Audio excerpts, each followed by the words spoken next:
is now being recorded. Um, if you are uncomfortable with your name showing up in the video, please let me know. I'd like everybody just to put their first name and maybe where you're from as an identifier. You really don't, it's not, it's up to you. If you're uncomfortable with that, just log out and we can do that. It's totally up to you. It's a private channel from YouTube that this is going on, and I will send the link to you. You can subscribe to it, and this will allow you to be notified when new videos are up. Okay, so let me actually get that for you now. Let's do that.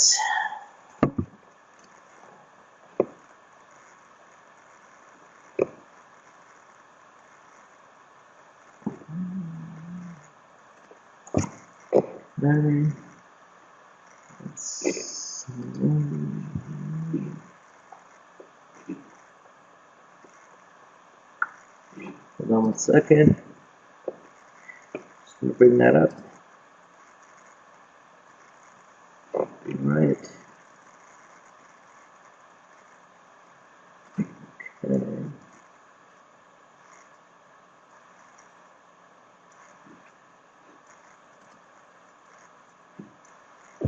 Okay.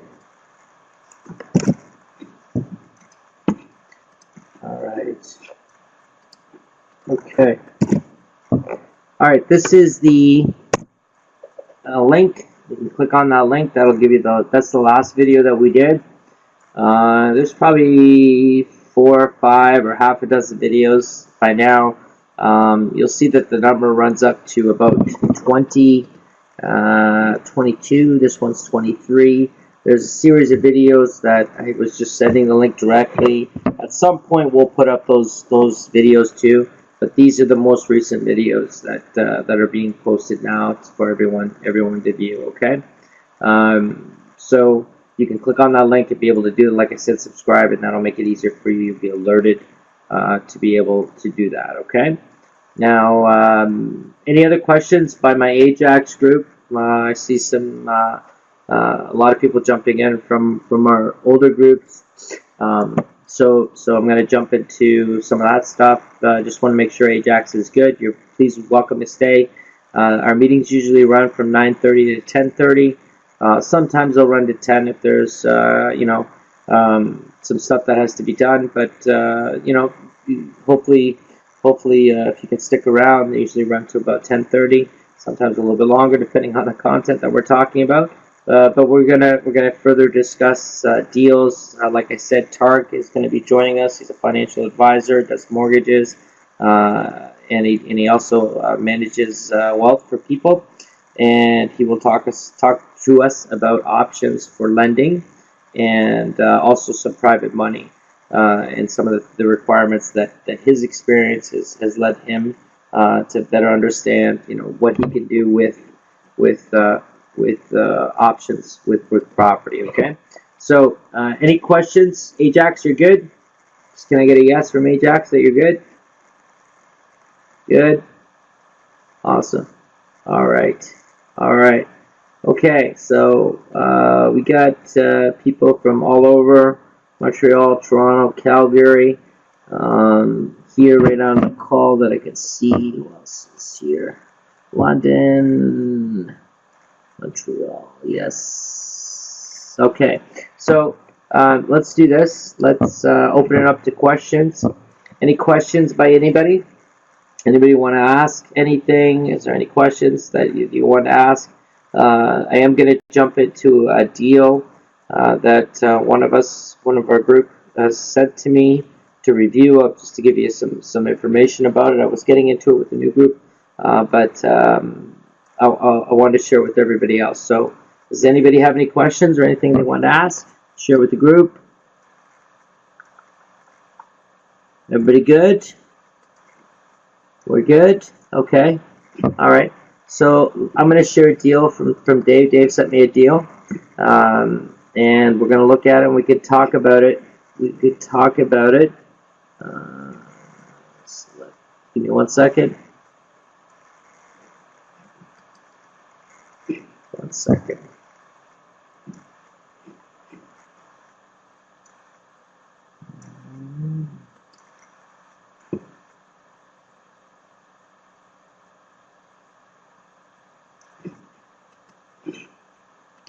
Let's not do that. Okay. All right. So, all right. So I will share my screen and we will talk about that deal. Okay. All right. That is right here. Okay. Can everybody see that? Good. Size is good.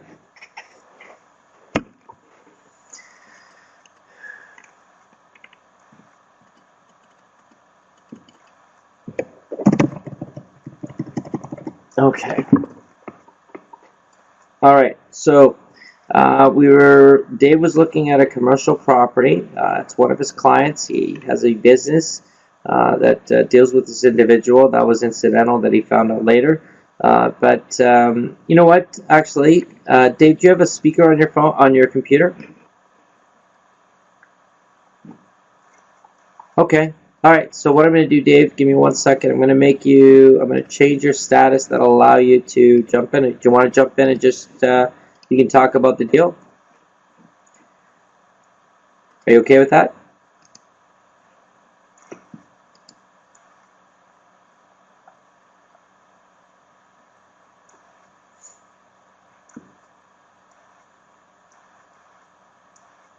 It just, yeah, most computers allow you to speak directly into them, and it's like Skyping, right?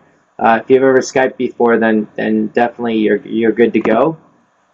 Okay, so I'm gonna bring Dave in, and we can talk about this call. He can actually share about this call, and we can have a conversation. So let me do this.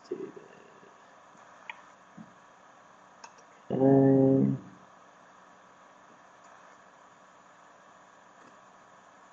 Okay, David, your mic is enabled. Can you start speaking?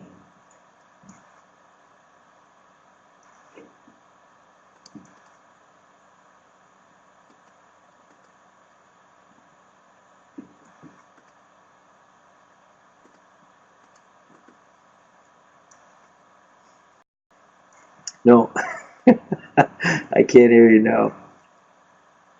Your mic is enabled. It is enabled. Let's try it another way. Hold on one second. Let's try it that way. Okay, so now I've made you a host of the meeting. That's another way that we can do it. There you go. And that will most likely give you some different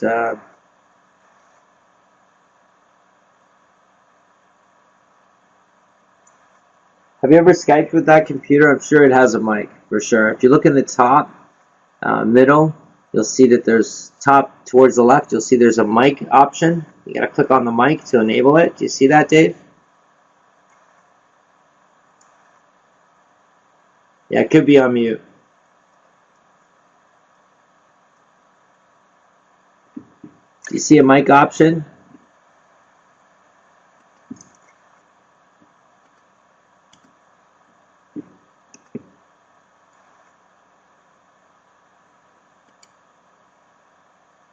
Okay. Is she gonna? She's no, I can't hear you.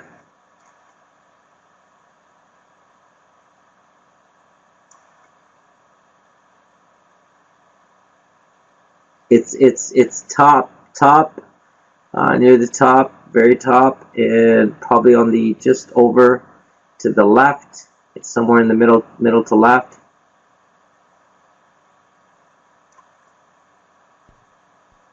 How about now? Oh, yeah, you're there, my friend. Good job. Good job. Can everybody hear? Say thanks to my wife. Good job. Good job. Okay, cool. All right, this is great. I love this. Okay. Let's do this. I'm gonna mute and I'll jump in if I have a question for you. But I'll let you explain the deal, and then we'll take questions and we can talk about that. Okay. Sure. Okay. Go ahead. Okay, so how this worked out was I in my area I have multiple customers, and I was at You there? one of the shops, and they were telling me that they were moving, And so they were moving a block over to a building that was Can already for sale or for rent. So after speaking with them, I found out that they were moving to a building that was available for sale or for rent that I drove by but never really viewed. And so once I found out that they were moving into that building, uh, as it turns out, they were just going to be renting. They weren't going to be buying it. So I called up the fellow that actually owned the property and asked him if it was for sale. And he mentioned that he was lining up a new tenant for rent. Can you still hear me? Okay, good. So after finding that out, I found the fella that was actually owned the building and asked him if he still wanted to sell it, indicating that I would be taking on the new tenant and that I was not interested in actually um, wanting to be into the building, just strictly revenue property. So that he was interested in then in still talking. And after a conversation, um, he figured in a roundabout way that he thought the building was worth about $1 million and that he was going to be renting it out for 8,500 a month. Um, but he kind of gave them a deal and included um, taxes. So this would not be what we call a triple net deal. This would be just 8,500 plus utilities plus whatever insurance the tenant would need to function, and then he would carry on his own insurance for the actual building itself, and he would look after the taxes. So I put in the number there for the taxes, and because I did not enter any vacancy because this was going to be a 3-year lease with these people, and they've been in the community for quite a long time, so I'm quite confident that they're not going anywhere. So I did not add anything for vacancy. Maintenance was the standard amount, and management, I'm a block away, and I'm at the point right now where I can manage the property. So I did not include anything there at all. And I asked him about if he'd be interested in a VTB. He was not quite familiar with that, so I explained it as best as I could, and he seemed pretty receptive to it. He thought it was a great idea, and we spoke for about an hour. And he's in his early 60s. He is a business owner and does have multiple properties. He actually has another property for sale down the road, uh, a 2-acre parcel with a 5,000 square foot shop. And after hearing the numbers on it, it might be workable, but it didn't seem quite as enticing as something like this, where uh, doing some quick math, it looked like there was some money, there was some cash flow to be made, and so I was going to approach him at 900K rather than a million, thinking that if you had to sell it outright and with real estate fees and everything else, I figured I'd approach him on a VTB of putting 15% down and selling it at 900K to me over a 25-year period at 4%. And I thought I'd just see where that went. And the numbers came out not too bad. So that's at the point where I'm at with it right now. It's a 5,000 square foot heated building with 2,500 square feet of cold storage, and it's about just over 3/4 of an acre, and it is fenced. It's an older building. It was built in the 80s. I haven't seen inside, but the outside is it's pretty average, nothing fancy. Um, but yeah, that's about where I'm at so far with it, and I'll probably be meeting with him here soon to approach him um, at with these numbers and just kind of see what he says. He's not anxious to sell. He's not at a point where he needs to sell. He's financially secure. He's a business owner. Um, so it's just a matter of finding out what his future plans are. I know he put his properties into a into a like a trust fund for his daughter, so he does not own any shares of the company that owns these buildings. So he kind of set them up already himself, where he can, if something should ever happen to him, it his daughter can acquire it quite easily. So in my mind, I thought, you know what, if we can approach him with a good chunk of money down and a few $1,000s a month for the next 25 years, I figured it might be appealing to him, and then that way he doesn't have to worry about the property anymore. So so far that's where I'm at, and yeah, see what he says. Great. Yeah, that's great. And we talked a little bit about this today, and the key to this deal, like most deals, is finding out what does he want and how can we help him. And it might be a question of because he set it up as a trust for his daughter, that his daughter would be receiving that cash flow. That chunk of cash might go to him. Who knows? But the big thing is the property itself wouldn't be a burden for him anymore. And like Dave was saying, he's open to it, which is good. He's not necessarily, in distress. This is something that the idea has been introduced to him, that there might be something that we could do for him in making it better for him. So this is probably going to be a slow-played purchase, building the relationship and getting a better understanding of how we can help. That's really what it comes down to. The numbers on the property at $900,000 show us a 9% cap rate, which is great. Getting it up to 10 would be an 809.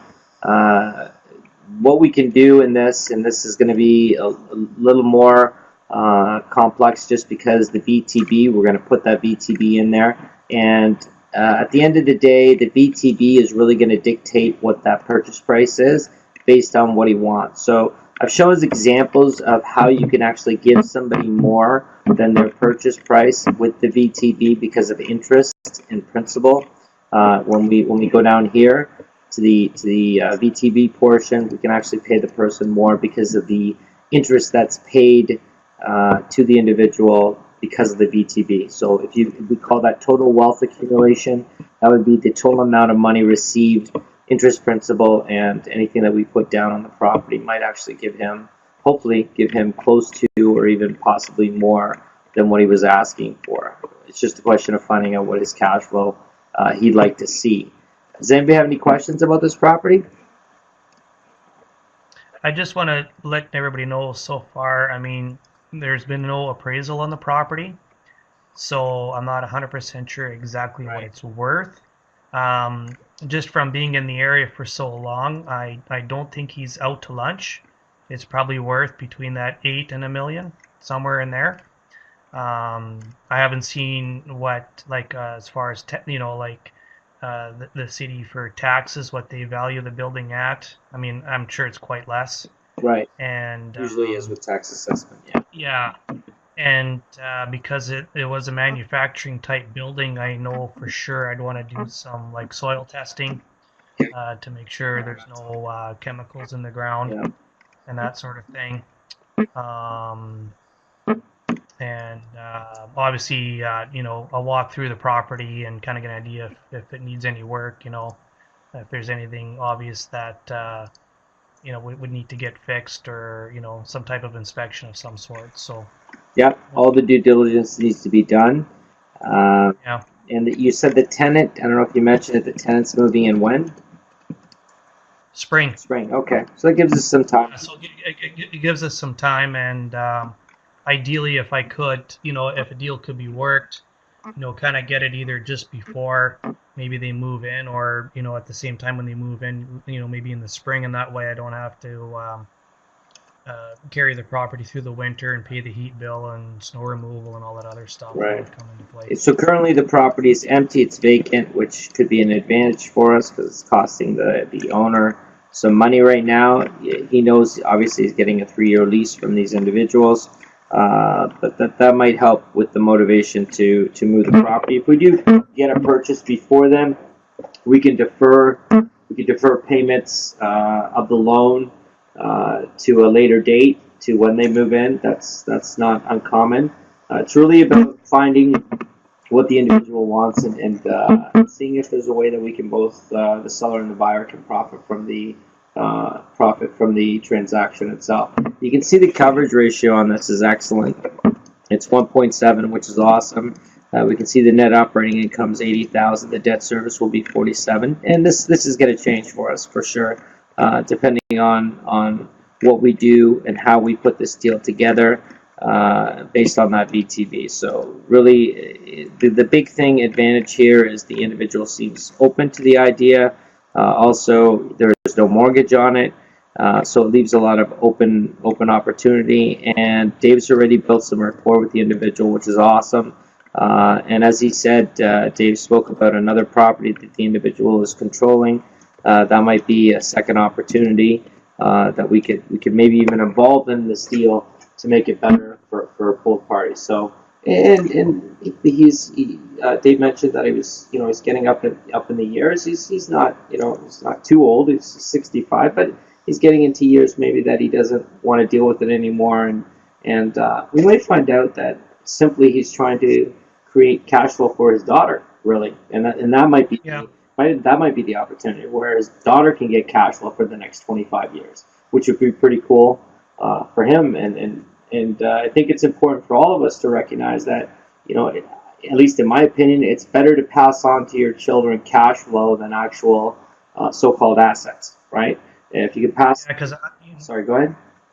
Oh no, I was just gonna say, because we didn't get too far in conversation where, I'm guessing the daughter might be, maybe in her 40s, and I'm not quite sure where she's at in life, where if she's even interested in managing property, she might not be. That's right. So That's right. we haven't got that far yet, but I'm thinking when we have coffee, I might kind of sort of maybe dig that out of them and find out, what does the daughter want, right.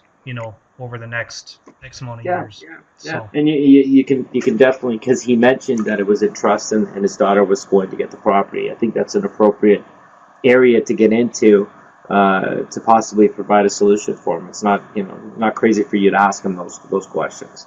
So that's good. So we're gonna move forward, and Dave's gonna have a coffee with him, collect more information, and based on what the seller offers us in the way of information, we will start to design a deal and test some options for him. The last thing we want to do with anybody is tell them, it's this way or no way.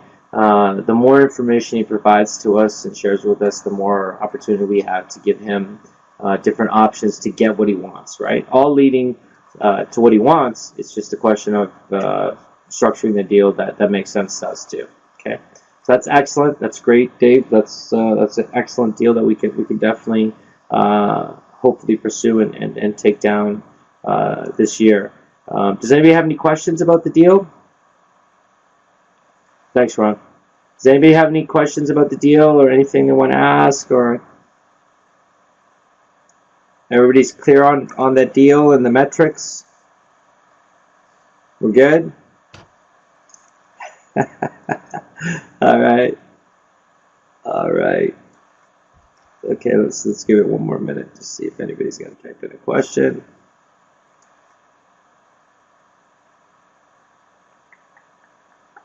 Okay. So Dave, I'm gonna. It was just a cold call. I was asking how you found the lead. Yeah, essentially just through existing customers of mine. I noticed this property was for sale for the last couple weeks. He just had his own sign for sale or for lease, and he actually owns about three properties just on one block, and two of them he had the signs up, and the third one he actually operates his business out of. So this property here that's on the screen, it's free and clear. He moved out of that shop into his new shop, and then he had right beside his new shop, he acquired that property in case he ever wanted to expand, but he doesn't think he's going to. And that was a 2-acre parcel that he figures he paid 1.5 mil a few years back. But he's got new tenants moving into that one too, probably in the spring. It's more for heavy truck trailers.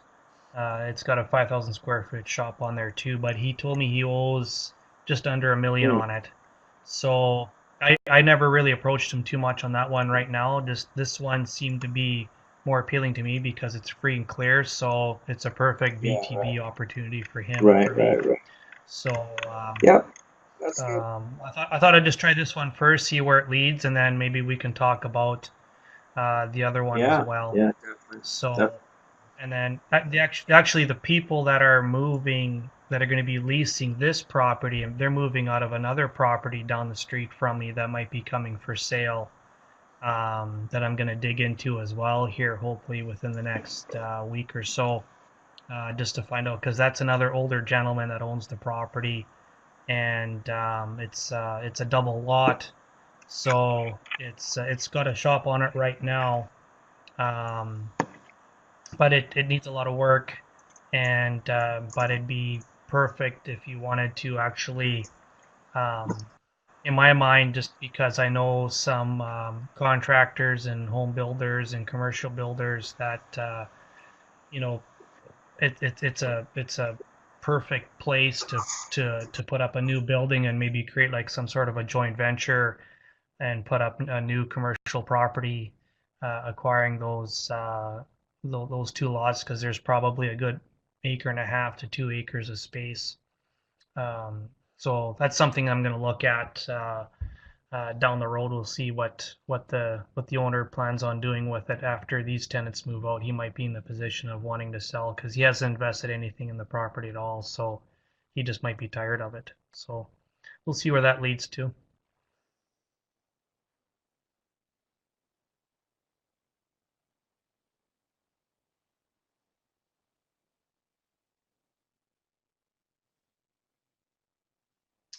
Wilbert and Sierra, the numbers. Yeah, he wanted. He figured in his mind he thought it was worth $1 million, and he already told me what he's going to be leasing it out for. And so when I ran the numbers at $1 million to what the rent was going to be, it wasn't that far off. So I just thought I'd approach him at 900 and do a VTB over an an extended amount of time, and just at 900 it seemed to be a little bit more appealing. Okay, good. All right. Wilbert and Sierra, did you hear me on that one? Good. Give me 1 second.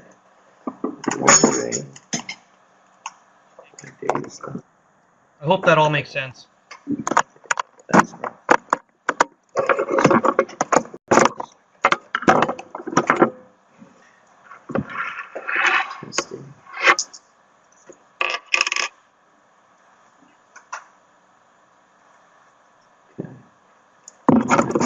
All right, so I'm gonna pull Dave off. Does anybody have any more questions for Dave? You good? Okay. Thank you very much, Dave, for sharing that. Like I said, we'll continue to move forward with that deal, and we'll update everyone on the progress of that deal. Awesome. Okay. So let's do this. Make it good. All right. So I got some great news. Tarek's with us. He's in the house. He's going to share and answer questions on the binding segment. Some of you already met him. There's some lots of new people with us, so he will reintroduce himself, and we will open it up to questions. Give me 1 second, Sam. Did you send that? Great. How will that work? So with cap rate, and we talked about this. Yeah, thanks, Dave. So cap rate. So right now, 10 cap rate works for us because the current interest rates where they are and creative financing methods related to that will allow us to profit with using creative methods to acquire the property. So if the interest rate, let's say the interest rates went up to 8%. If the interest rates went up to 8%, a 10 cap rate would no longer be viable. Does everybody understand when I say that? How a 10 cap rate wouldn't work anymore if 9% was the interest rate, right? If the interest rate's 9, that means that it's 9% to get a mortgage to carry the property. So, it would, yeah, we'd be closer to that, maybe not that high, quite that high, but definitely getting towards that. Yeah, you're right, Ron. I mean, it's at the end of the day, the math has to tell us what to do. So when we're looking at that, when we're looking at the interest rates, because interest rates will also give us the creative financing cost of creative financing, and we sort of talked about this when we talked about GICs. GICs right now are 1% because the mortgage rates are 3.5.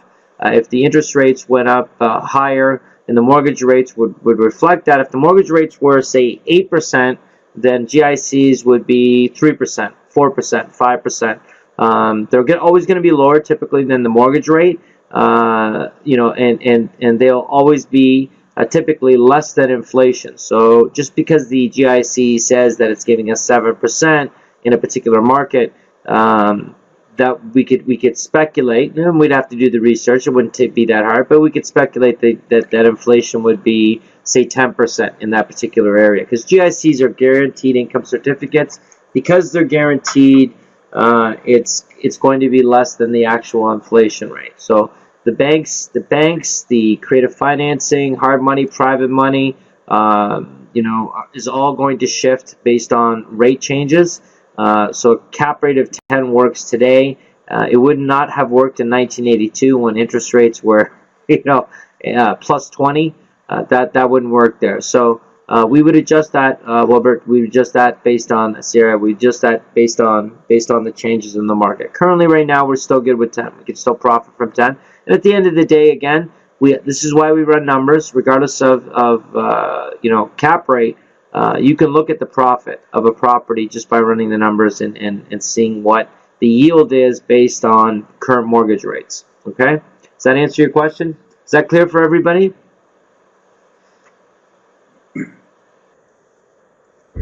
Good. So we'll often talk about money and financing and what those numbers mean. I think it's important to continue to talk about that and understand that. We did a great section on it last week, talking about numbers. I will come back to that often. I think it's important for us to feel comfortable and understand those numbers so we can adjust our investing and our approach to make sure that we profit. Okay? So what I'm going to do now is I'm going to pass it over to Tarek. Tarek's going to introduce himself, tell you a little bit about what he does, and he can start to provide us some information. We'll have a conversation between him. And with your questions, we'll spend the next 30 minutes doing that, okay?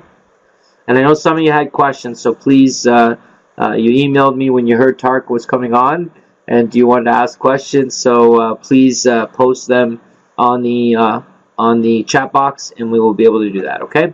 Go ahead, Tarek. So hello, everyone. Like Sam said, my name is Tarek Tufan. I'm not a gifted speaker as Sam is, but I'll do my best to kind of give you an understanding of what my role is and how I'm here to give you guys a hand in answering questions regarding financing, creative financing, and cash flow. So as a financial advisor, I wear many hats. So I provide my clients with investment advice, insurance planning, estate planning, and a big portion of what I do is cash flow and mortgages as well. So a financial advisor can do many different things, and my role is to do a lot of those things for my clients. So I'm somewhat of an expert in financing, having worked for CIBC for a few years, and now with Freedom 55, I've done hundreds of mortgages, and a lot of them have been creative over the last few years, just because lending requirements have changed. not necessarily for the better. So basically, I'm going to spend the next few minutes just getting you guys to understand what the banks look for when they want to approve anybody for a loan, line of credit, or mortgage. So we'll just dive right in.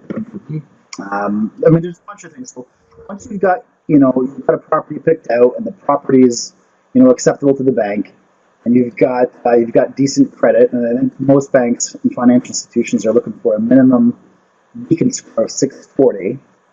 Now with the credit score, it's a little bit tricky. Just because you meet the minimum score doesn't always necessarily mean, even if everything else is aligned, that you'll get approved. So the minimum score is just one telltale. They're also looking for what credit facilities you have, how long you've had those credit facilities for, what's your history like with repaying them. Once that's in line, there's two ratios that every lender looks at before they're able to give you the approval. And those ratios are GDSR and TDSR. So we'll start with the first one, GDSR, which just means gross debt service ratio. You just keep talking. Okay. So the gross debt service ratio is basically a ratio that the banks look at. And it's the first ratio. It's a litmus test of what your cash flow is like. So it's basically your personal income statement. What is your income and what are your expenses? And what are your expenses as a ratio of your income? And as long as those numbers are aligned, the bank will proceed with the next ratio, which is TDSR. But before we get to TDSR, let me break down what GDSR means. So gross debt service ratio. So your gross debt, in this case, they're looking at basically 3 or 4 things. They're looking at what your mortgage payment is going to be. They're looking at your property tax, heating, and any condo fees if there are any. So the mortgage payment itself, or the mortgage premium, when they're calculating this ratio, they're not actually using the mortgage payment that you're paying. So for example, if you were to get a 5-year fixed rate mortgage at a rate of 3.2%, and the premium payment on that mortgage, let's say it's $1,000 a month, based on 3.2% interest, they're not going to use that payment in this ratio, in this calculation. They're going to use the posted bank rate at 4.75. So had we did this a year ago, the rate or the monthly premium that you would pay in this calculation is the actual mortgage payment. Does everybody understand that? So let's itemize the 4 things, and I can illustrate it for them. Is everybody good? Does everybody understand what Tarek just shared with us? I'll illustrate it here for you just to make it easier. So the 4 items there are them down first. 1 second. Perfect. Okay. So your mortgage premium or your mortgage payment.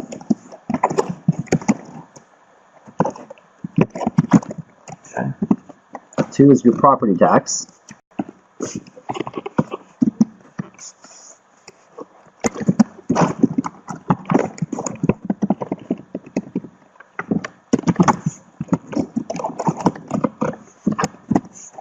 3 is condo fees, if there are any.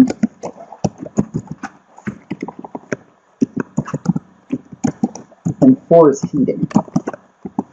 Typically, a mortgage broker or a lender will just go, the default amount of $100 a month, right? So this is basically what your costs are on a monthly basis or on an annual basis. Hold on. Sound is cutting off. Cutting off and on, okay. So maybe I'll talk. Okay, hold on one sec. Let's do this here. Put this in. This will make sure this is it'll be just you, but I can hear you. Okay. And I can see it. So it doesn't really matter. Okay, give me 1 second. Do that. Clear that.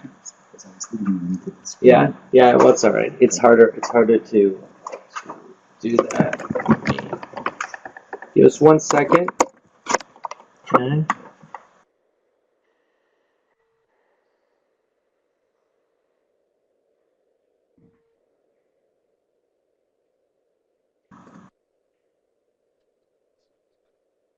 Testing, 1, 2, 3. Can you guys hear me loud and clear?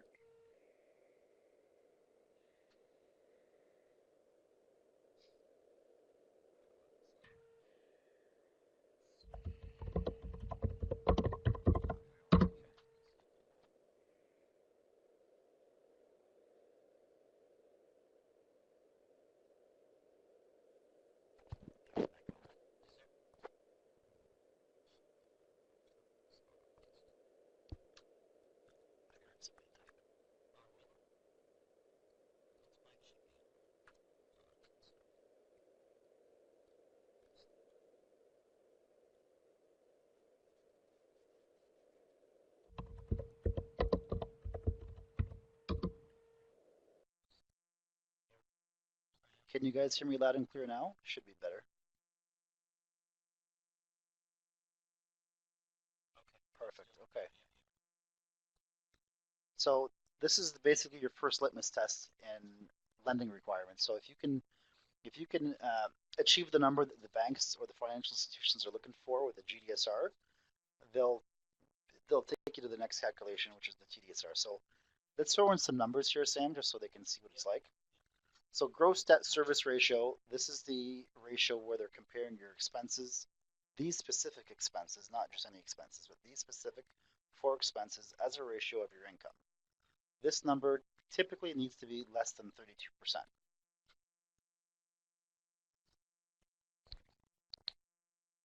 Volume, Sam. No, it's too low.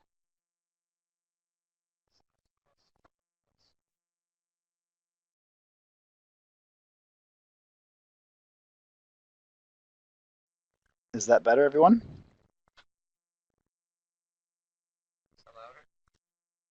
Much good, perfect. Okay. So now if you're off by 1 or 2% here, if you're at 33 or 34, I mean, you can always ask for an exception, and an underwriter, well, depending on what the rest of the deal looks like and what the income looks like, they might let you go. But typically, if you're under 32%, and everything else is in line, you're guaranteed that you're going to get approved. So if somebody had a monthly income of, let's say, $10,000 a month, so they have we'll do it monthly. So $10,000 a month. And let's say the mortgage payment based on the 5-year posted bank rate, let's say the mortgage payment's $3,000 a month.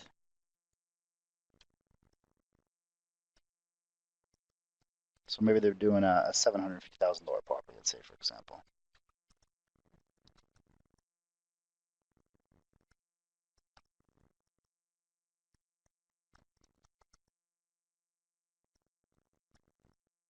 Well, you could see at $3,000 a month on $10,000 of income, they're already at 30% of the allotted 32%. So if property taxes, let's say it's $500 a month, they've already gone over the 32%. They don't qualify. Now, a $3,000 a month mortgage payment is pretty lofty. So Sam, maybe change the mortgage payment to $2,000 a month to use it as an example. We want this person to be qualified.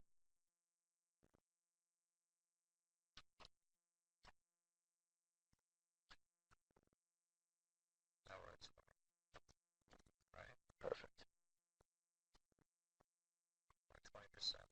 Okay.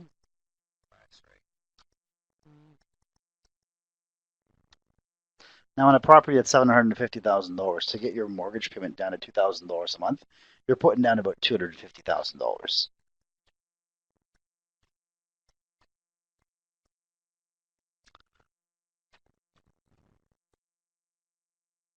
So whenever they're looking at income, it's always gross.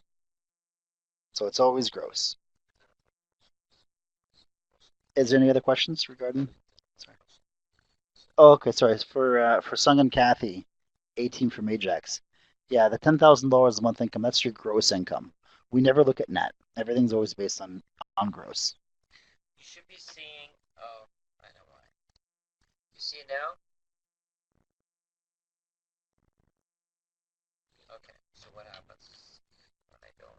It only does that. Okay, perfect. So okay, we got it.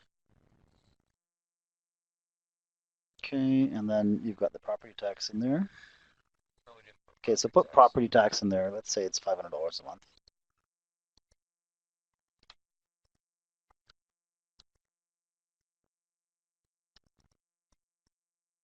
And no condo fees. And the heating is 100.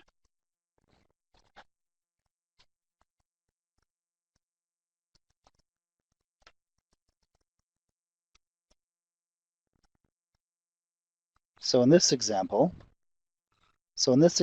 we have somebody who makes $10,000 a month gross. So it's $120,000 a year. Most nurses, most teachers are making this type of income, right? I'm just using this as an example. So I mean, I'm trying to keep it in line with the mortgage payment of $2,000 a month.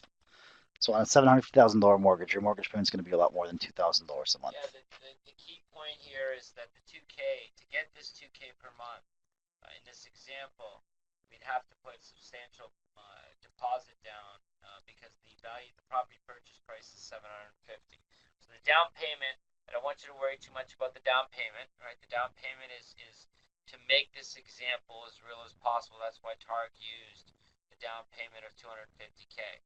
In an example that we would be investing ourselves, obviously we'd like to reduce the amount of down payment for illustration purposes of what and how you get qualified at an institution. This is why Targ's using these numbers, because they're real in the sense that the 2K versus the 10K per month.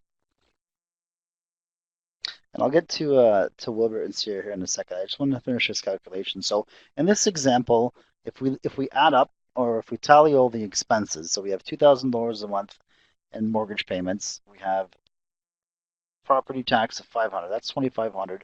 Plus your heating, you're at $2,600. Well, $2,600 on $10,000 is 26%. So if you're this client and you came into the bank and they saw this would basically qualify you on this ratio. There's a second ratio that you still have to qualify on as well before they would approve you. But at this point, the deal is looking pretty good. Okay. Now, the one thing that I did want to stress, though, is the actual mortgage payment itself. The mortgage payment of $2,000 there. That has changed over the last year. So mortgage regulations, actually, I think it's in the last 6 months, have changed so that when you're purchasing a mortgage, the banks and the lenders are no longer taking the actual mortgage payment into this calculation. So we've got a mortgage payment here of $2,000. If that's the actual mortgage payment, then for the purpose of this calculation, that's not the actual number that we would use. So $2,000 a month is the actual payment.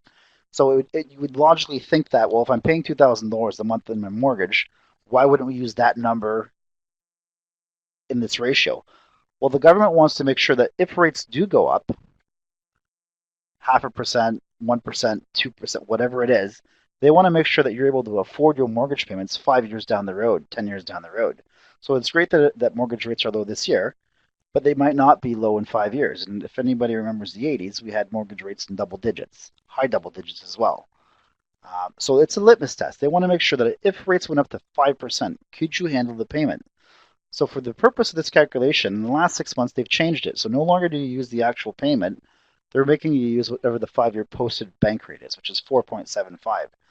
So if this person were to buy a $750,000 home today with a $500,000 mortgage at 3%, well, no, you'd have to do it. Okay. Show the difference, right? So at 3%, So at 25 years, 23.71. All right. So the actual, I just guessed at 2,000, but the actual payment on a 25-year amortization, $500,000 mortgage at today's rate of 3% is $2,371. So I'm just going to write that down.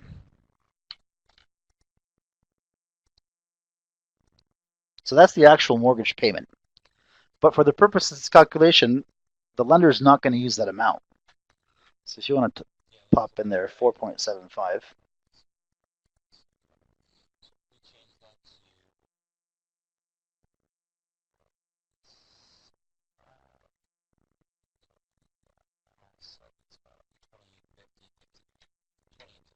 Okay. So 2850 is the actual payment that the bank's going to use for this ratio, or for this, basically to qualify you. So for this calculation, Because that's the bank. the bank's using 2850. So at 2850, look what happens. If you add your property tax of 500, you're at 3250, or sorry, 3350. Add the heating, you're at 3450. Now you're at 34.5% GDSR, which means they're not even going to take you to the second ratio. At this point, you don't qualify. Whereas 6 months ago, you qualified. 6 months ago, you easily qualified. Now you don't. So if you still want this property, you've got to change a few things. You've either got to put a bigger down payment, or you're going to have to find, something, either different property or change the price or something. or change the Some purchase kind of price. Yeah, modification yeah, of the metrics, right? that's right. Why do you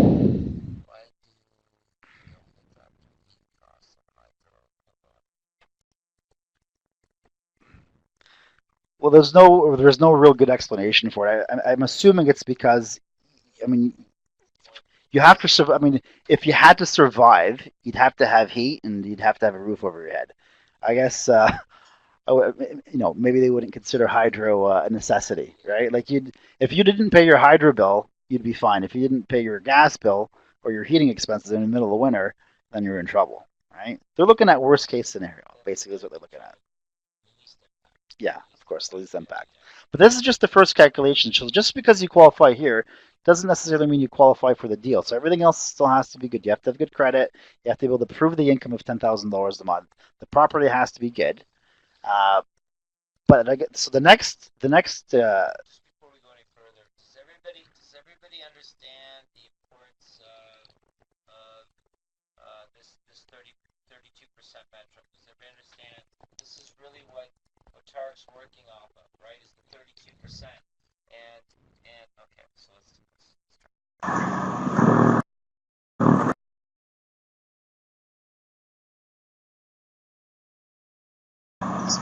yeah. Okay, can you hear me now?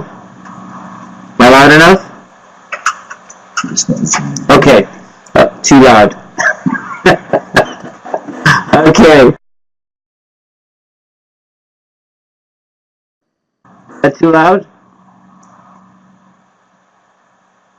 Good. Now I'm in a different position to the laptop. Can everybody hear me? Can everyone hear Tarek?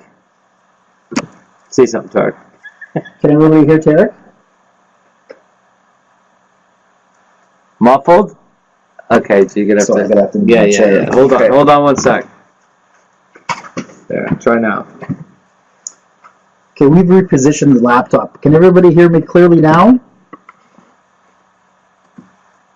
Okay, good. Perfect. Good. Okay. All right. So what I wanted to share with you or point out to you is the importance of this 32 metric. Right? So the 32 metric is definitely important because that's the maximum amount of your income, your gross income, that can be allotted for debt. For them to be able to consider you for a standard mortgage from an institution. Yeah, and it's not just a mortgage, it's a loan, it's a line of credit, it's basically any lending facility. If you go to a car dealership and you want to lease a car, they're going to be looking at these metrics. They're going to look at GDSR and TDSR. The TDSR is the more stringent one, but before they get to that, they want to make sure this is covered because there's instances where you'll qualify in one ratio but not the other one. They want you qualifying on both. So first GDSR, right? How much debt can you manage based on your income? And the big change, as Tarek said more recently with the institution, is that even though the mortgage rate that you're getting might be 3%, they're going to qualify you on the bank rate, which is 4.74%, and that's the difference of almost $500. And in this case, this would actually stop somebody from getting a mortgage because the new policy, the new approach of qualification would put them out of the running for a mortgage. If you have a car loan or any other loans, this would obviously factor into it. Yeah, so that'll factor into the next ratio that we're looking at, which is your total debt service ratio. So this is your gross debt. Sam, if you want to start on the next one, which is total debt. So total debt service ratio takes all of this information and just adds all the credit facilities that you may have. Credit facilities such as credit cards, lines of credit, loans, car payments, OSAP payments, any fixed credit facility. We're not talking Rogers and Hydro and groceries. We're just talking those lines of credit or those credit facilities that are given to you by financial institutions and OSAP. You've got it. Right? So car loans, OSAP, credit cards, lines of credit. And then the payment on those facilities, the way those are included in this calculation varies from one institution to the other, but I'm going to give you the standard one that most look at. Right?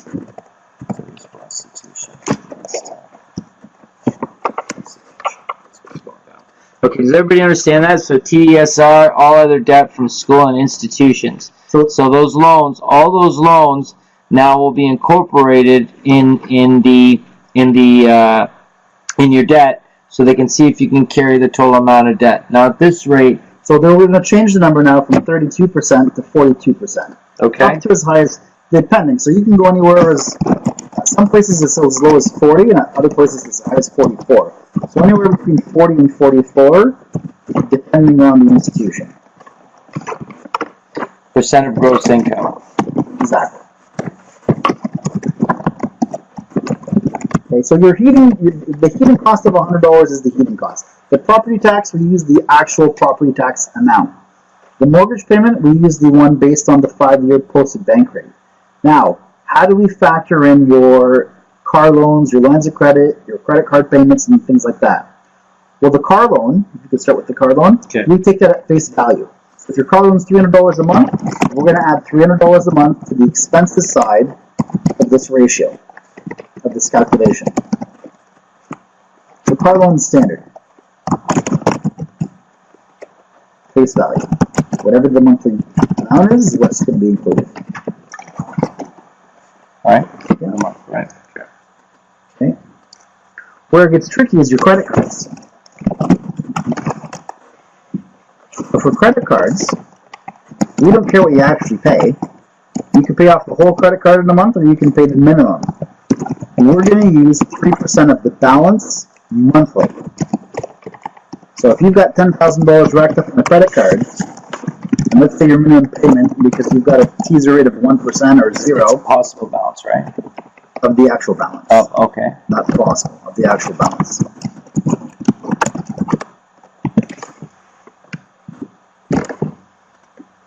So if you have a $10,000 credit card, in this case, it'll be $300 a month. Okay. Okay? Okay. Does rental income from the property we're hoping to buy count towards gross income? It does, but that also varies from lender to lender.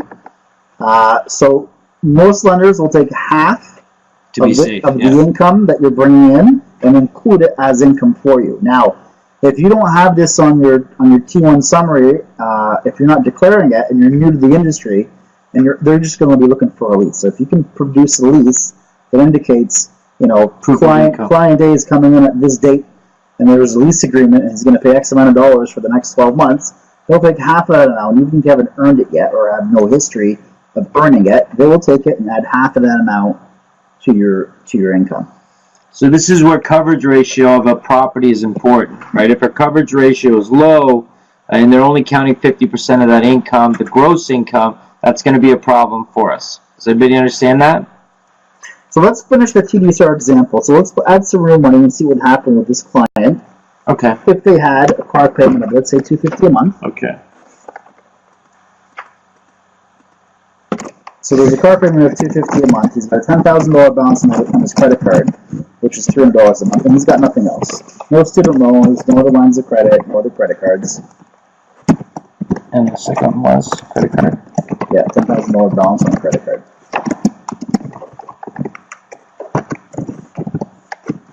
Now there are financial institutions. If you've got 10 credit cards across, 5 or 6 different banks, depending on what you're applying for, they may take the credit limit As a yeah.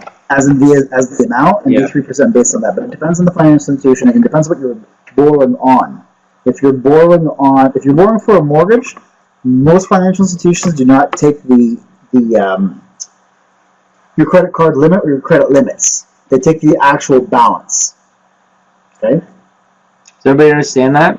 So it begs the question, Tarek, why do they ask you to get rid of all your credit cards? So if you're doing debt consolidations or if you're doing loans and lines of credit, banks may ask you, because they want to get your business sometimes as well, to either lower the limits on some of your credit cards or pay them off with the money that they're going to lend you and close them.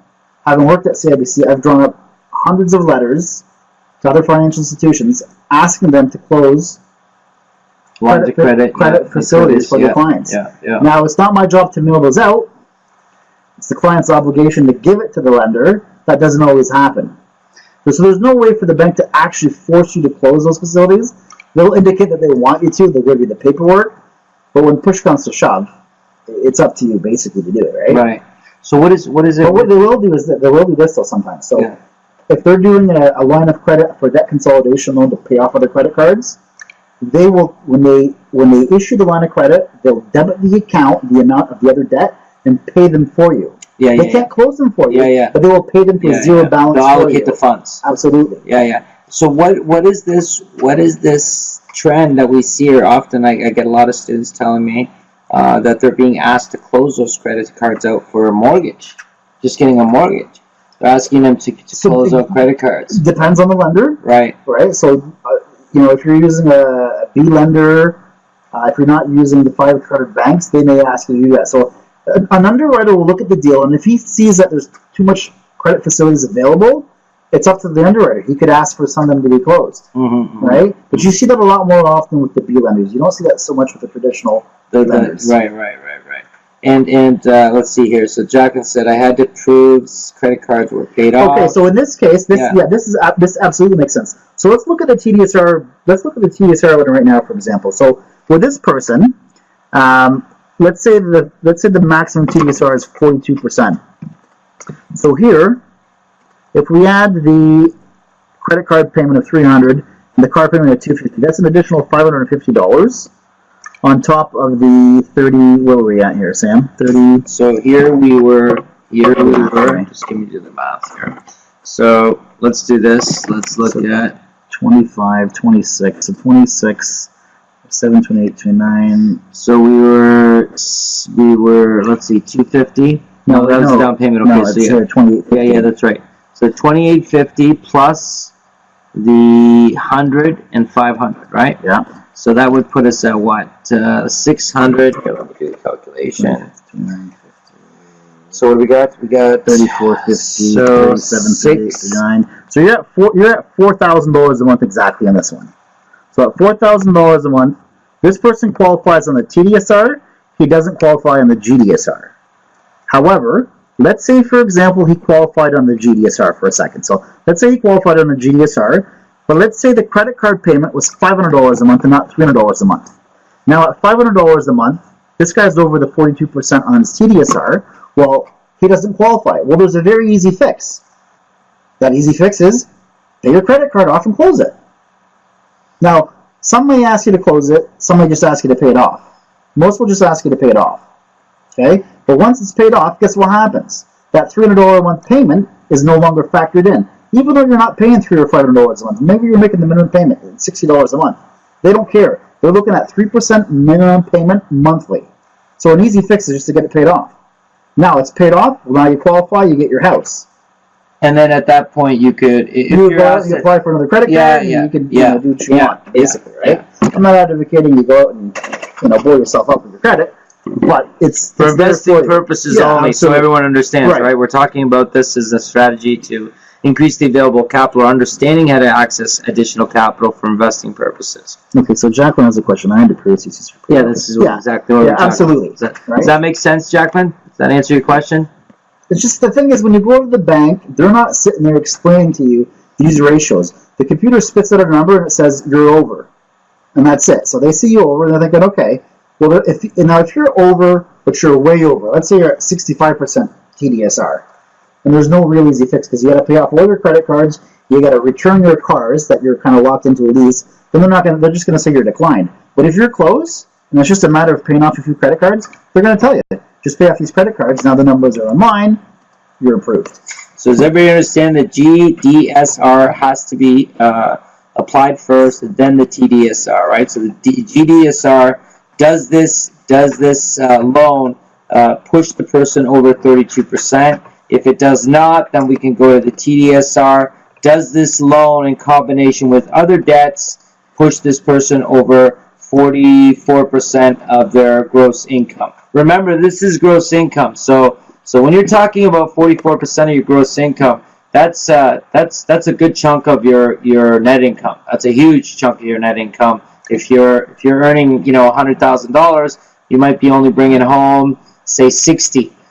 This would represent 44% of your gross would be $44,000 a year. That would leave you around $16,000 that has not been accounted for in the way of your debts. So it's a large amount. 44% is a large amount. That's the absolute ceiling. They'd like to lower it, but at 44 they'll do the deal. So why gross and not net income? That's just what they use. And gross and gross the main allows. reason is because everybody's taxed differently. Yeah, right? the tax rate. If Yeah. you're a business owner and you're earning $100,000 a year versus a teacher who earns $100,000 a year, well, the teacher pays into the pension, the teacher pays, CPP and EI, whereas the business owner doesn't, right? And it would exclude more people. Remember something: the banks want to lend money. They want to lend money. That's the only way not the only way, but one of the biggest ways that they make money. So they want to make it as easy as possible to be able to lend the money within certain risk parameters, right? So if they start talking about net income versus gross income, less people are going to be qualified for such loans, as they have done with this last policy, where they're saying, look, I know the mortgage rate's 3%, but we're going to have to qualify you at 4.74% because that's the listed bank rate, which tells us that they anticipate an increase or a series of increases over the next 5 years, right? And those renewals are going to have an impact. The last two bank rate hikes, who do they affect? Well, they affect people that are applying now for a mortgage, but the people that are locked into a 5-year fixed mortgage in year 1, 2, 3, 4, 5 are not going to feel that until they have to renew. That being said, when they do renew, there's going to be an actual impact in markets like Toronto and Vancouver. They're going to feel that. It depends on who you renew with. So here's another trick that you should all be aware of. So when you're renewing with the bank, if you're renewing with the original lender, there's no income verification. It's just sign here and off you go. True story. Which is huge, right? The rate, though, the rate's going to be different. So yeah, I mean, you're still going to get They're competitive. They'll rate. send you a letter 90 days prior to the mortgage renewal date, usually with a good rate, and they'll give you that 90 days just so that you're not out shopping it for a different rate. And if you do go out and shop it for a different rate, understand, even if you get a better rate, the rate's not the be-all and end-all. What does it cost you to get out of that mortgage? At some point, you're going to have to get over to City Hall and remove the lien that's on there from the originating bank. There's a fee for that. And you got to set up a new lien, a new charge, and you got to pay legal fees. So there's all these extra costs in renewing with a different lender. So I usually tell people, make sure you know the all-in cost of renewing with a different lender, because most times, if you renew with the existing lender, you're going to save yourself some bucks. Okay, let's answer some of these questions. Sure. I see here, which one is more important for the bank? They're both important. You have to qualify in both GDSR and TDSR. You can't just qualify in one, right? Now, if you're okay with the GDSR, let's say you're at 32% or 33%, and let's say with TDSR you're at 45, 46%, you have to remember, at the end of the day, there's a physical human being who's looking at this file, and they're making a judgment call. If the deal looks good, and the lender, the mortgage broker or the lender is asking the underwriter for an exception, they will grant exceptions when warranted. So maybe you got a super high credit score, maybe you've got a spouse that also has high income, maybe you're both on the deal, you've got great jobs. You know what? Okay, even if you're past 44, okay, give it to them. But they'll only move within a few percentage points. After that, they're not making any exceptions for anybody. Okay, but you gotta pass on both. What about lines of credit debt? So lines of credit are the same. They're going to look at 3% of the balance, unless it's a secured line of credit. If it's a secured line of credit, they're looking at 1%. So TDSR, that's where that's going to come up. Correct. And as Tarek said, the big difference is secured versus unsecured. So secured line of credit is going to be against a hard asset, usually a real estate property. Whereas unsecured is similar to a credit card. There's nothing but your credit score and your name on that one. There's going to be 3% like it would a credit card for unsecured. For secured, they'll allow you to do a 1% because secured lines of credit often allow you to just pay interest only, so the impact of that loan can be managed and reduced to that amount. Okay? Let's see. So why gross income? We already talked about that. Question, does the bank will consider the 10K income for months? Yes. So we answered that in a previous one. Yeah. They'll take half of your income and include it. And I'm not going to say all. Some will even take the full amount, but most will take half and include it as income. Everybody got that? So half the gross income from the property will be counted as income. It's not even. They'll just look at the rent, whatever the rental income is. Right. Gross income. They'll take half of that and count it on the income side. That's a big deal. So gross income on a property for after you run expenses, it's pretty much 50% of it. If you can keep 50% of it, you're in business. So 50% is actually not bad for them to count 50%. So if the business person is on the books, he or she would be paying into CPP. Well, it depends. I mean, you can choose. Most self-employed people that I know, anyways, don't pay CPP. You can elect to pay CPP, but you don't have to pay it. Carry card. How is line of credit card? You mentioned that one. Okay. What if you have no debt and no? If you have no debt or no income, that's a problem. Yeah, you need income regardless because you're going to get the debt from this calculation. So if you're buying a home, that's the assumed debt, right? You're going to have an assumed debt of property tax, mortgage payment, and heating. And really, this is again indication that income is more important than actual cash. Cash. If you have money in the bank but no income, they're not going to give you the loan. Income trumps your cash position, so income is very important. And then Wilbert and Sierra, above the GDSR and TDSR, why credit score pays into it. So with credit score, so there's actually 5 things that the lenders look at. They call them the 5 C's of credit.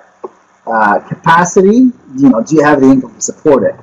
Character and credit worthiness. So maybe you can afford all this, which is great, but maybe you can afford it now and you've got 2 prior bankruptcies, right? Or maybe you have a history of not paying your bills on time. Or maybe you have a history of not paying debts, period, right? So just because all this, let's say you've got no credit card debt and no car payments because nobody will give you credit, but you've got great income and you've got a good property and good down payment. Well, you still have to have, your character still has to be good. Your credit worthiness still has to be good because that's just added risk to the bank that they don't need, they don't want. So these are the benchmarks that they're looking for. These are the minimums, right? So minimum score of 640. And even after the score of 640, they're going to dig deeper. What is this 640 based on? How long does he have those credit facilities? Have any of them gone over 60 days or 90 days late? Is it just one credit card that the person got when he was 18 and he's 21 years old? Because I've got many students that walk into my office with high credit scores and one small credit card of $1,000, right? Well, the score doesn't tell the whole picture. No, because they're non-users. Right. So they're looking at a high level overall picture of the person's finances, right? And to do that, we have to look at your credit score. We got to look at how much collateral you have, and then these ratios, obviously, as well.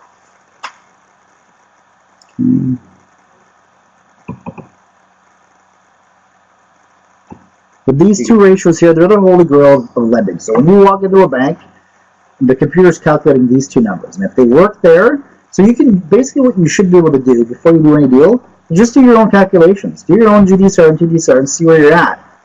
And if you've got to make some changes to your credit cards and make some payments, just bring proof that you got them paid and go in and apply, as long as your numbers are in line, right? Yeah, and Ron, you're right. The credit score is based, there is some discretion with the credit score, but as a minimum, like the TDSR and the GDSR, there's minimum parameters that they look at, and if they need to dig deeper, in some cases they'll dig deeper. So the 640 is a credit score. The 5 major banks are going to allow us to get a qualification for a loan. Additional information might be requested if they want to, based on your score. That might work into your mortgage. As Tarek had mentioned, once you get the mortgage, you can simply renew your mortgage. It's much easier to work with the institution. They're typically going to give you their best rate as an existing customer, so you can beat sometimes the almost always going to beat the bank rate, that's for sure, but even the competitive rates. The one thing I would add is and we're running out of time here, and what I'll do is I'll definitely invite Tarek back to continue this conversation. But the one thing that is something that we can do is we can also look at porting mortgages and assuming mortgages to other properties, or when we're acquiring a property, we can assume a mortgage, which really allows us to do some really cool things. That being said, there's some qualifications, obviously, that will have to be met in those scenarios. And we'll also talk about some of the mortgage programs that exist for business owners, for newcomers to Canada, and things like that. There was one question I don't think we touched on. So the score is based on discretion. The score itself is not based on discretion. The score is calculated based on credit card usage and payment history. But once we factor in the score, the score is not the be-all and end-all of your credit report. We're going to also dig in and see, what notes are in there.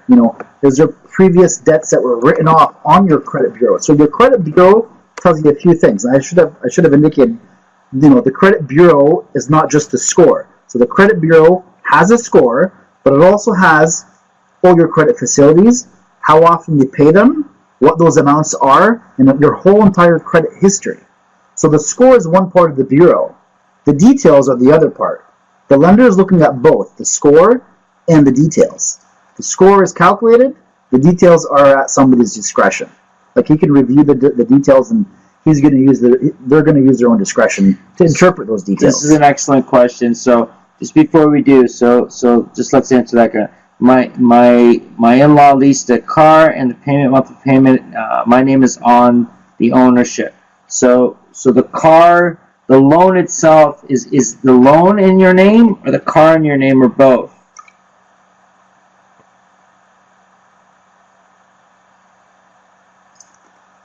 The loan is. That's fine. As long as the loan's not in your name, you're fine. Yeah. You can have you can own 1,000 things as long as there's no. It's the loan that matters. Exactly. Yeah. And the other one is if you put a 20% down payment. Yes, there is consideration. So if you're once you go past CMHC and you're not applying for the CMHC insurance, now the lender changes the requirements. And every lender has different requirements when they're not dealing with CMHC. The reason why most of these lenders have the same requirements is because they're dictated by CMHC, because the banks are applying for this insurance premium so that it guarantees them that they're going to get paid should you default on your mortgage, right? But once that insurance isn't needed, well, it's not that it's not needed. The banks will still get the insurance, but they'll pay for it. They're not going to make you pay for it out of your own pocket. So once that happens, though, the lending requirements loosen, they relax, and there's a lot more discretion. So if you got, if you're putting on 25%, they might let you have, 48, 49% GDSR. They may let you get away with having a few blunders in your credit bureau, things like that, right? So because the risk now, the majority of the initial risk is on the buyer because they have such a large equity position. Even that being said, it's not like they say, oh, you're putting 20% or 25% down, your credit doesn't matter, your income TDS, income, it still all matters because ultimately, you have to be able to afford the loan that you're being issued. Does it count against TDSR? What is that? What are your the car? Are you talking about the car payment? Is that what you're talking about? No, if there's no loan on the car payment in your name, then no, it doesn't count against. Yeah, a car payment does. Car payment it does. Yeah. So GDSR is just the specific loan and the costs associated with that loan monthly. And TDSR is all of the loans that you have. All like Tarek told us, all institutional debt plus school, right? OSAP. Yeah, that's fine. Simon Catholic, it's fine. If your name is on the ownership, as long as the loan isn't in your name, it has no impact on you at all. Okay? And then somebody asked about if a business is buying the property. Unfortunately, I have no personal experience with commercial deals, so I'm not sure if the business is buying the property. I'm going to assume that the qualifications are the same. It is. It's the two. But your business, if you're talking about what I think you're talking about, if the business is buying a property under the business name and trying to get the loan for the business, you're looking at minimum 2 years history before that can happen. So initially, for most of you, you're going to be the one on the mortgage, right? The property itself, the deed's going to be in the company name, but the loan is going to be in your name. Does everybody understand that? So the loan will be in your name. The ownership of the property will be in the company's name. Until you've established a history with this company, at least 2 years. Some institutions are looking for 3 years before they will actually allow you to get a loan based on the credit history or the credit worthiness of that particular company that you've created. In terms of what we can do with creative financing, I'll touch on that at the next session. Yeah, next session. There's a lot of things I can touch on there. So not as guaranteed, correct? So Ron, your business is now 3 years of age. So Ron, you're gonna have they can consider now your business because it has enough history as a possible holding the loan itself. That's something that definitely you would want to attempt to do when you're purchasing property in the as an option versus you holding the note on that property. Yeah. So for you would have to. You're personally guaranteeing. Yeah. You're initially you're going to personally guarantee those loans, but the ownership, and remember the real liability lies with the ownership, right? Not the loan. So you putting the loan in your own name really is the least amount of liability in the transaction of real estate, right?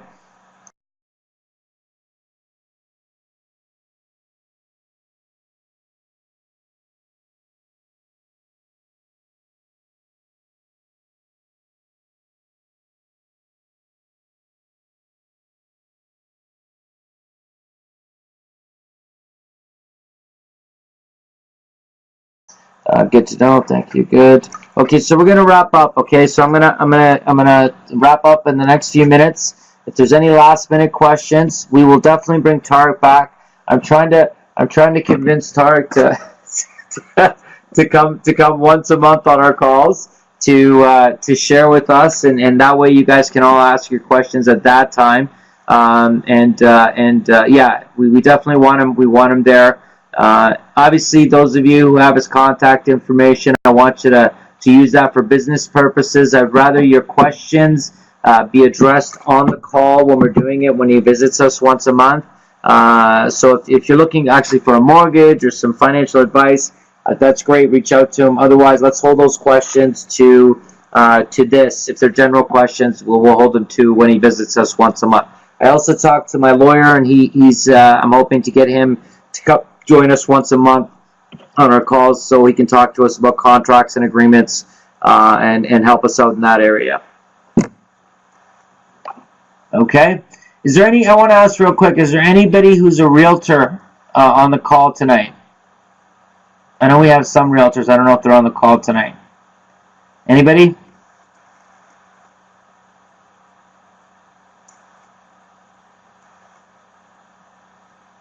Okay. Might not be on the call tonight. Okay. Who's in the GTA area, Ajax area that has a good realtor? Who's somebody they trust, a realtor? I would have rather given it to one of our team members, but you do, Ron? Okay. All right. Well, for tonight's purposes, yeah, Ron. What I want you to do, Ron, is I want you to connect actually from another one of our team members from Ajax. Give me 1 second. I want to see if he's on the call still. Hold on. Where is he?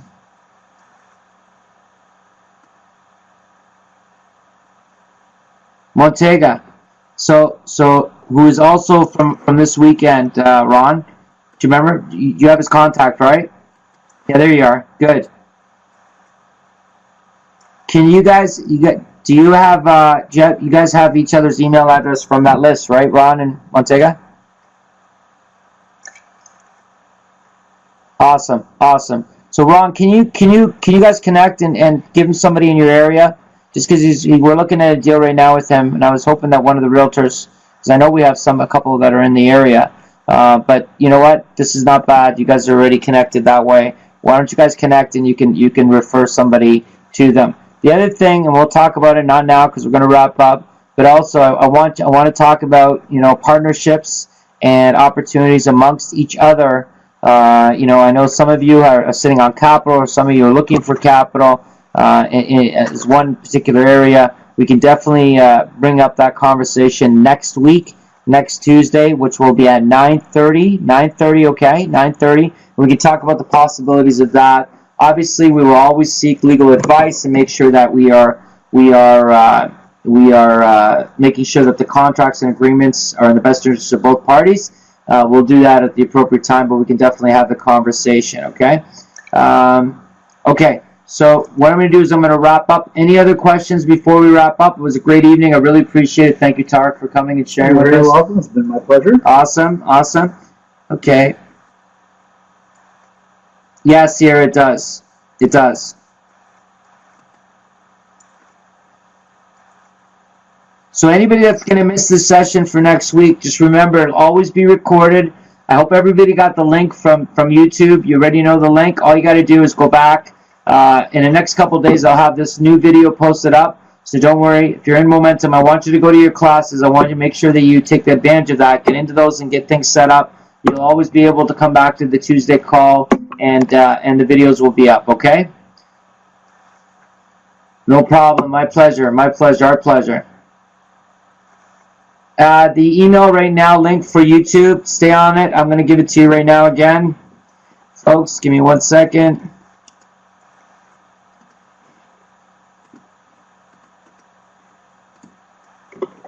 There it is right there.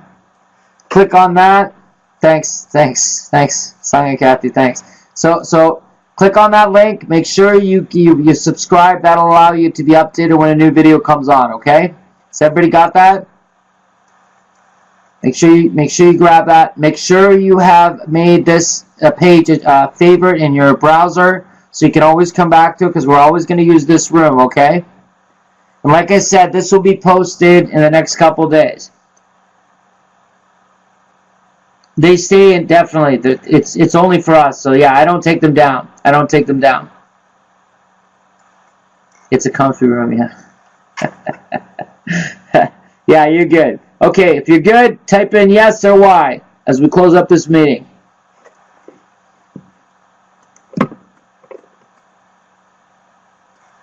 Beautiful. Awesome. All right, everybody have a great night. Glad you could join us.